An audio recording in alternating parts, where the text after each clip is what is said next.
Hi guys, কদিন ধরে মাকে বলছি যে বিরিয়ানি করে দেওয়ার জন্য। মা সবাই পাচ্ছিল না।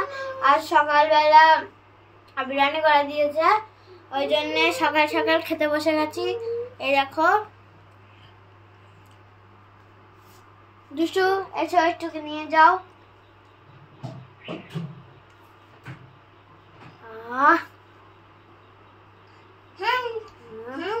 না দুষ্টু, তুমি একটু নিয়ে যাও।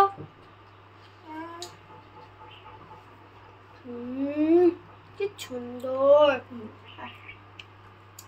না ও খাচ্ছে না গাইস, তো ও খাচ্ছে না। আর কি বলি, ওই যে ওখানে বসে আছে।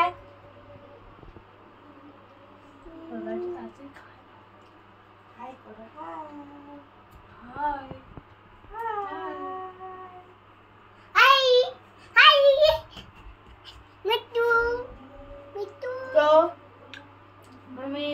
আমার অনেক ভালো লেগেছিল, তো তোমরা লাইক কমেন্ট শেয়ার করে দিও।